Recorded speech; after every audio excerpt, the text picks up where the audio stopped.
John here with Ripewave Audio, and this is the brand new AV receiver from Denon, the AVR-X6800H. It's listed for $3,499, and today we're going to give an overview of this receiver, where it fits into its line, how it compares with the other models from Denon, and we'll take a first look at this.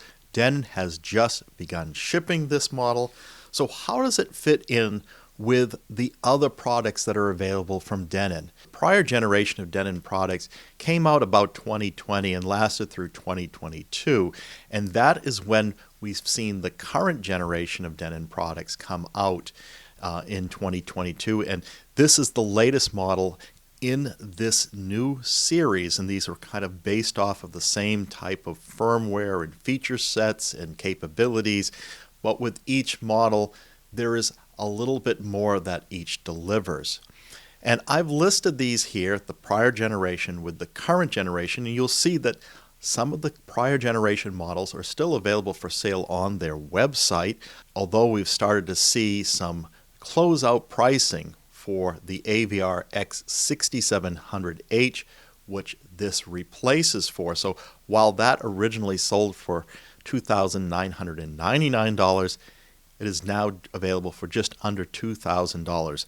So that's a $1,000 savings for that. And if you compare it against this new model, that's a $1,500 savings. So if you like the general speaker layout capabilities, but just don't care about some of the extra things this delivers, you might consider the prior generation, which is the X6700H. Now we're also looking above and below it. Now if we look below it, we do see the AVR-X4800H. This was released last year with a price of $2,499. We brought this model in for review. We found that its sound characteristics was in a second tier of sound. It's still good, but not as good as other models that we reviewed, like our Emotiva RMC1, which is a processor separate, and you'll say that's an unfair comparison, but to let you know where these fit from sound quality, the 4800 was a second tier product. We're assuming that the X4700H, which the 4800 replaced, was in that same tier, although some of you have reported that the prior generation may actually sound better than the current. I don't have any reference for that, but feel free to comment on that. Prior generation was about $400 less. That has now been archived. I don't think you can get that from Denon, but it might be still out there from some retailers. And the big difference between going from a 4800 to a 6800 is you get 2 more channels of processing. We'll talk about what you get with those 2 extra channels of processing as we go. And then you'll also find that there's 2 more channels of amplification. So 11 channels versus 9, and they're doing it with more power per channel. So that's 125 watts per channel into 2 channels for the 4800. And then when you move up to the 6800, that is 140 watts into 2 channels driven. I've reported the 70% rule that Denon and Marantz have, I think incorrectly in the past.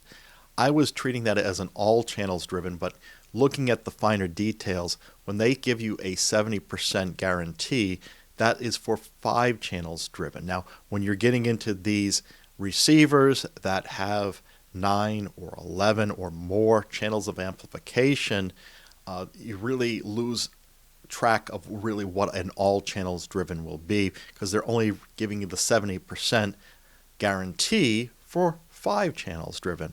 So in this case, the 4800 was 88 watts per channel at 5 channels driven, and the 6800 at 98 watts.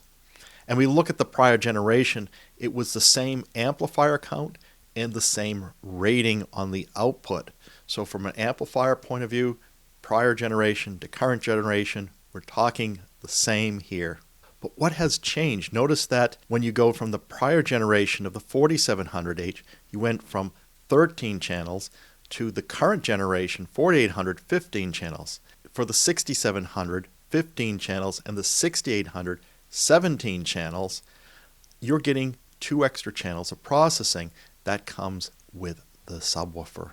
You get 4 subwoofer independent outputs. That's what you get from going prior to current. It's not just an HDMI improvement, and we'll get into those details.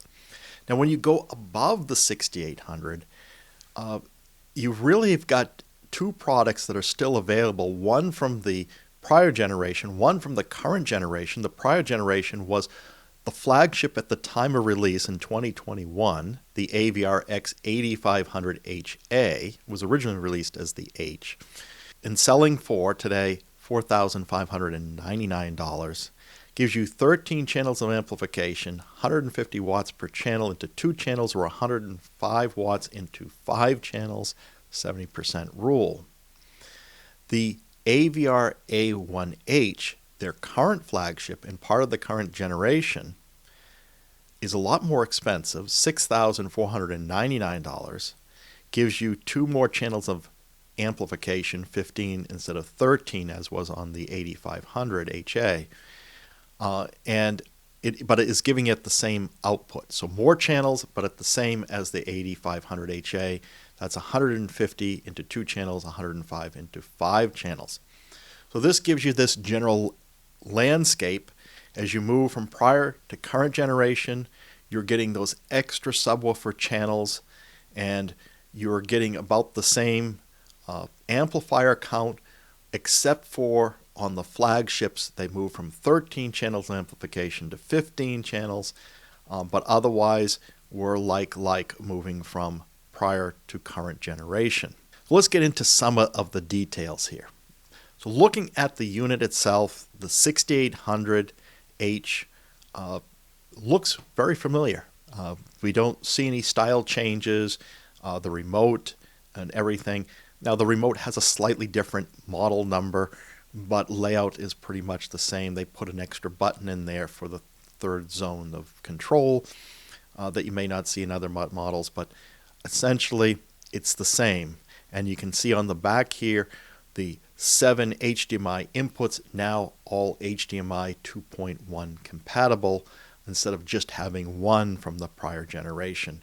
The door still opens in the front, exposing the buttons and the I/O points. Your headphones, your USB connections are accessible that way. Now, if we look at it side by side with the 6800, the front panel, no difference except for the model number. The remotes are different, moving from 67 to 6800. Of course, you've got now a price difference. So $500 over the original price of the 6700, but today's price, the closeout price, $1,500 difference. That's a big difference. Still have the dot matrix screen on the front of these. This is a technology that's existed for decades now. Surprised they haven't moved to more advanced color screens, larger screens. Some of this information becomes very difficult to see in the front here. And they make them really small to pack in a lot of information.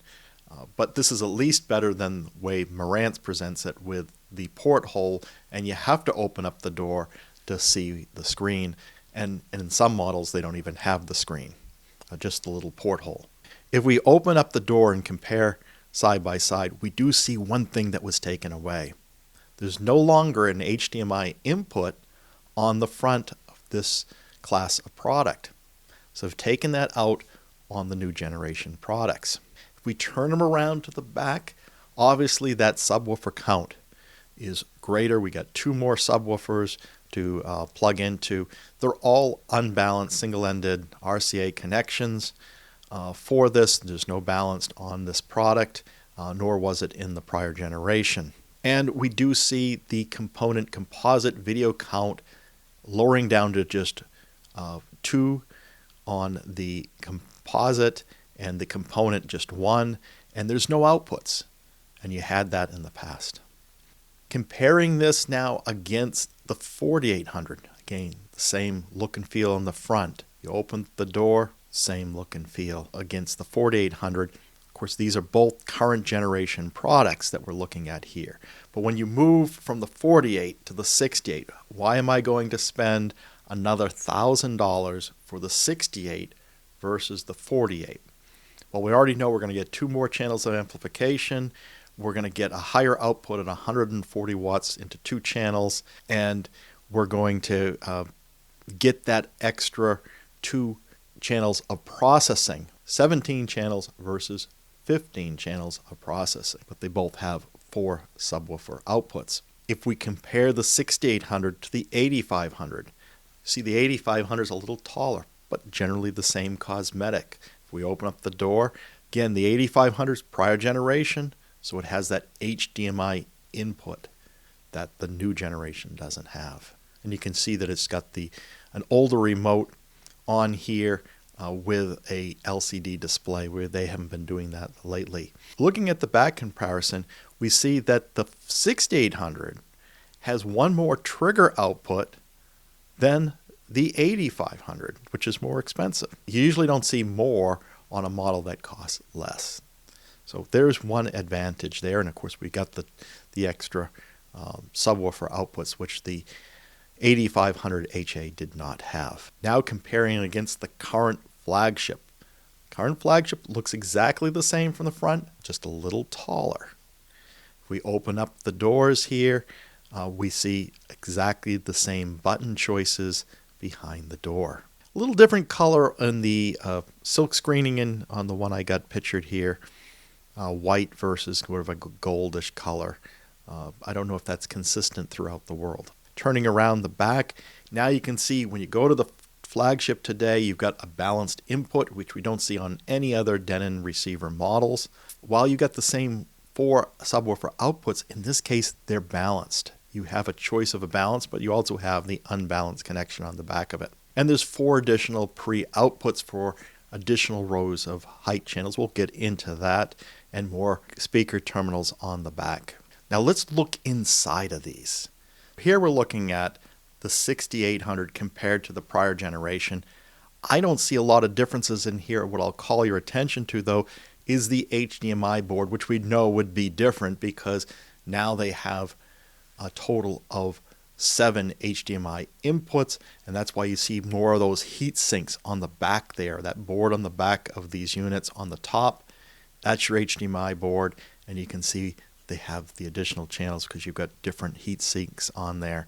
But otherwise, the amplifier section looks very similar. Not to say that there isn't changes, but the general topology layout is very similar from the prior generation. Whether they change some components out, that involves a deeper inspection. If we look at all these comparison here, we can see that the A1H and the 8500 HA are kind of built on the same platform.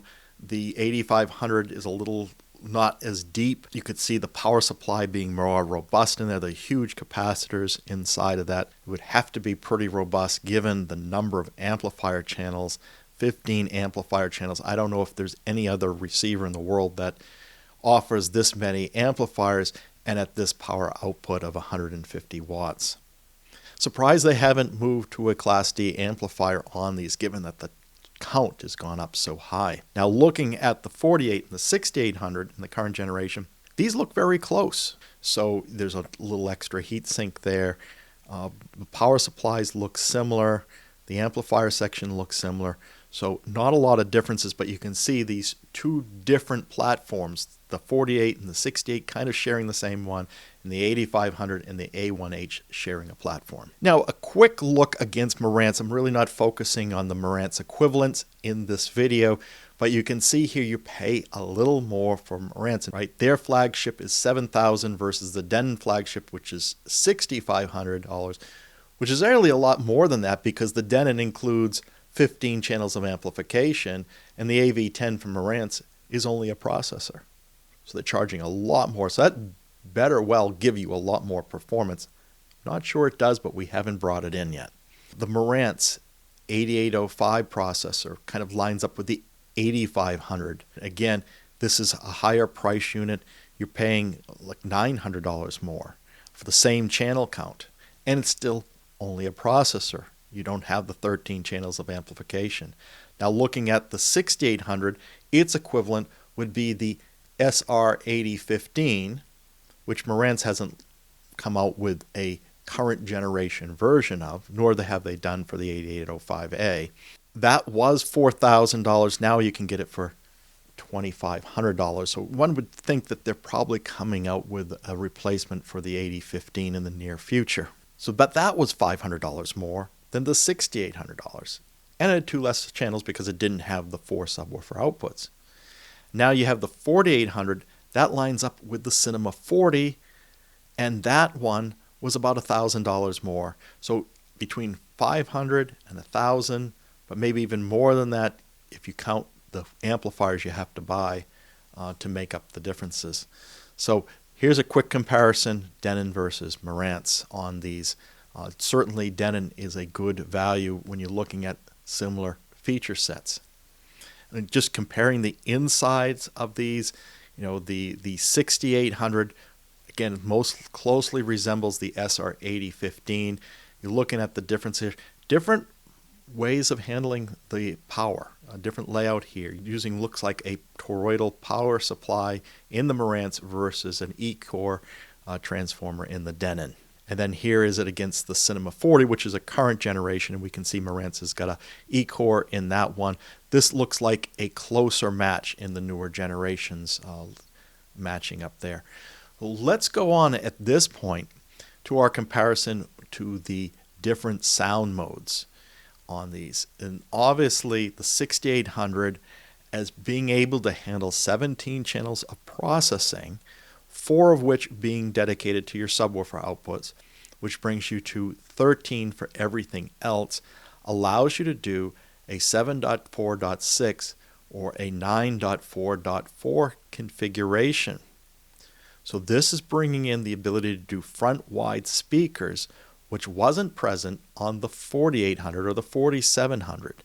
But we did see in the prior generation of the 6700, which had it. So they're keeping that same layout capability which they had on the 6700 and making that available to the 68. So it doesn't seem to be any changes there. When it comes to sound modes, they all support Dolby Atmos. They all support DTS-X. All of them from the 6700 on up support DTS-X Pro because now you've got the front wide speakers, and they all support Aural 3D.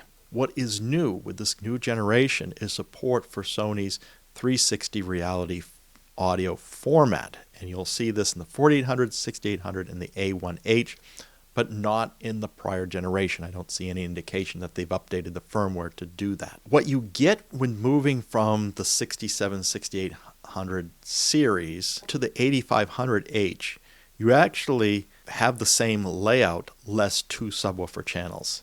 So I really don't see the value in the X8500HA unless its sound quality is that much better. Where you actually get more option in speaker layouts is when you move to the flagship A1H. And now you can do a 7.4.8. That's up to 4 rows of height channels, or you can do a 9.4.6, 3 rows of heights with front wides versus the 6800, 6700, where you have to make a choice. Am I doing 3 rows of heights or 2 rows of heights with front wides? All these units allow for a 1/4-inch phono jack for your headphones, all have an FM AM tuner, all have an IEC removable power supply, and all get the power specific to where you buy it. So you either got to get a 120 volt version or a 240 volt version. There's no auto switching between the two of them. So you got to make sure you get the one that has the power output for your country. And that's, obviously if you're ordering in country, you'll probably get the right model there. They all support IMAX Enhanced. They all support Dolby Vision. Calibration. This is another difference between generations. The new generations, in addition to Odyssey support, has Dirac Live support, but you have to pay for it. That's why we cover it colored in gray. It's not there by default. And you have the option of getting that as a limited bandwidth or a full bandwidth version. For the Dirac Live Bass, this was new, and we just did a video on this. In December, there was new firmware that came out that enables Dirac Live bass control, but again, you have to pay extra. So if you want a single channel of subwoofer control, that's $349. Or if you want unlimited, which in this case is limited to 4 because you only have 4 subwoofer outputs, that's $499 adding price. There was a discount, but that's expiring in a few days. So if you watch this video and act quickly, you might get that 30% discount. Otherwise, you're going to have to wait for the next sale. None of these support THX, only seen in Onkyo, Integra, and Pioneer. When it comes to the DACs, I don't have a lot of information about what DACs the new generation uses. Obviously, there was a lot of changes in which DACs processors and receivers use when the AKM had their fire, and there was limited ability to get these chips. So I've lost track of what chips are in the new models, and Denon and Marantz are not posting that. But it does result in the 6800 being able to claim a 104 dB signal-to-noise output at 0.004% total harmonic distortion, giving the capability of 24192 on the PCM and a DSD support of DSD 128 through the HDMI interface. Now, the other products in here are all 102 decibels, including the prior generation 6700 at 0.008%. The only exception is the flagship A1H, takes it all the way up to 110 decibels at 0.002%. So the specs that they're claiming for the A1H is definitely at flagship levels, and this one is a little lower. But definitely better output than the 8500 from a spec point of view. So again, I'm challenging why one would pay $4,600 for the $8,500 at this time. I think the 6800 is a better option based on what I see on paper. 7 inputs, 3 outputs for HDMI on all of these. For digital, 2 coax in and 2 Toslink optical in. No output capability on those. No AES EBU and AILP. No multi-channel inputs, whether that be balanced or unbalanced. But we do have multi-channel outputs, your pre-outs. The AVR A1H is giving you a 15.4 output. The 8500 is 15.2. The 6800 is 13.4. The 67 is 13.2. The 4800 is 11.4. And the 4700 is 11.2. The only product that has a balanced input is the A1H. There's 1. For analog inputs, the 8500, 6800, and 67 all give you 6 unbalanced connections. The 48 and 47 are 5 unbalanced connections. And while the A1H is still a total of 6, that's made up for the 5 unbalanced, 1 balanced. There are 2 zone outputs for all these models. And again, there's some variations on the composite component. Notice that the A1H isn't delivering any of those. So you actually have to go to the 8500, the 6800 to get those. And the 8500 is going to give you the most with 4 composite, 3 component. They all have a moving magnet phono input. Now, if we look at the details on HDMI interface, only 2 of the 3 outputs are 8K. One of them is only 4K, but I think that's okay. They all give you eARC support. So they're going to do the 4K up to 120 Hertz, the 8K up to 60 Hertz on those inputs. Of course, if you have a 4K output, it's going to be half of that. They all support variable refresh rate, QFT, auto low latency mode. You don't see QMS anymore in the specifications for the new generation products. You only saw that in the old generation products. So interesting that they used to report that and now they say they don't. But they support hybrid log gamma and HDR, HDR10+, Dolby Vision, IMAX Enhance. It's got copy protection 2.3. So these are pretty consistent except for the loss of QMS, the quick media switching that seemed to be removed with the new generation. They all have Ethernet. They all support wireless, Bluetooth in and Bluetooth out, with the exception of the 8500, which does not for some reason. As far as control, they all seem very similar here, although on the 6800, I don't see any reports of compatibility with Alexa.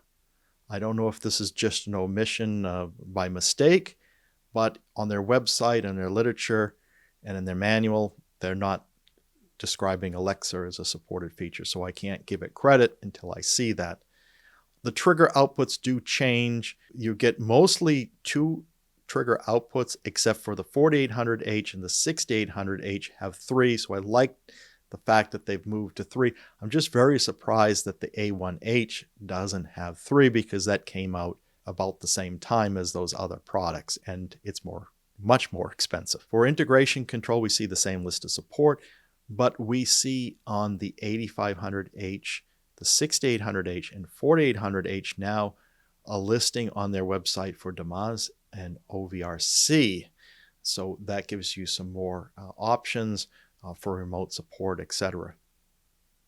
They all support AirPlay as far as a ecosystem for streaming, as well as AirPlay 2. They're all Roon tested. They all support Spotify. Of course, the HEOS ecosystem is included. As far as internet streaming, you'll be able to do Amazon Prime, Apple Music, Deezer, Napster, Pandora, SoundCloud, Spotify, SiriusXM, Tidal, but not MQA, although I think at this time, whether you like it or not, the interest in MQA has really dropped off. With Amazon and Apple coming out with high-res files, that's really dropped off. And of course, MQA now, I believe, has been sold off. It supports tuned in as well as iHeart and Mode Mix for sources. So comparing the remotes, the 6800, essentially the same remote as the 4800. They do all support backlight. You have to hit the little button on the side for the backlight to turn on. It looks like the 6800 has the same remote as the flagship A1H and the 4800, the model below it. So pretty much the same there. You hit that button on the side that turns on the backlight. As far as dimensions and weights, the 6800 comes in at 6.6 inches high, 168 millimeters, 17.1 inches wide, 434 millimeters, and 15.5 inches deep, 393 millimeters. As far as depth, obviously the higher models are deeper, 19 inches. The lower models are about the same, just a little bit shy of that depth.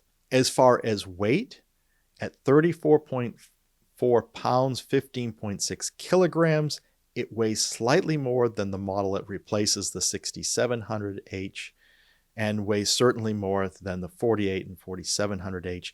But the 8500 A1H are well over 50 pounds. In fact, the A1H, 70.5 pounds, 32 kilograms is huge. You might have trouble lifting that one. Those upper models are 900 watts. These are 750 watts of power consumption, same as the 6700. When you drop down to the 48, it's 710 watts. All only use 1/10 of a watt of standby power. These are all made in Japan, except for the older 4700H listed here, the all 3-year warranty. So that covers the overview. Let's take this out of the box. Let's take a look at it, get our first look at it, and in our videos to follow, we will do the setup, the configuration.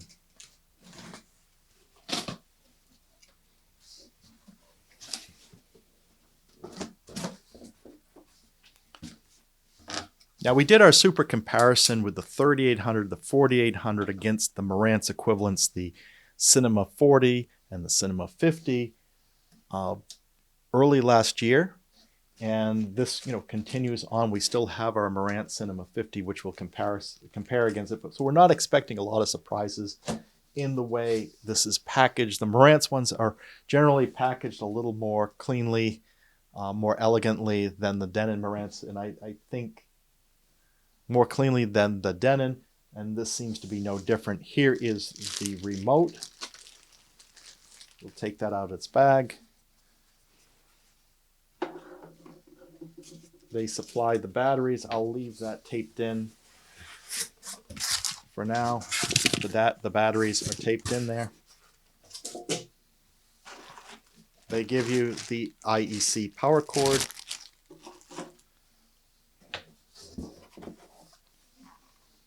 This is the microphone for sound calibration in this box.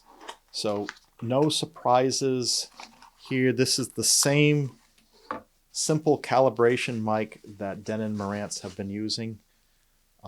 Eiffel Tower style, using an 1/8 inch phono jack that plugs into the front of the unit. Of course, if you're using Dirac, you paid for that option, you can use a UMIC 1 and not this microphone.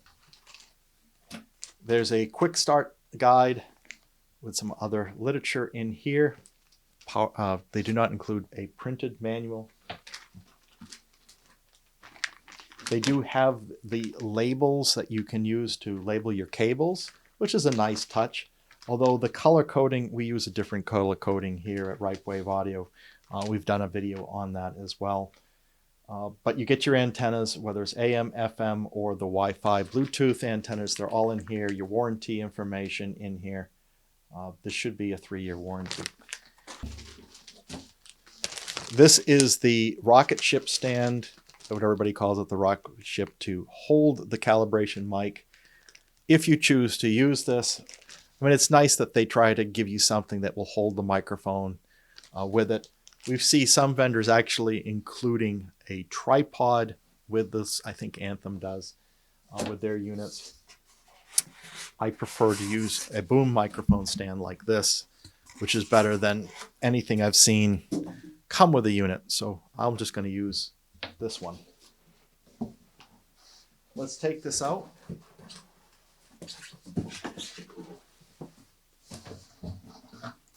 This is wrapped in a foam-like covering.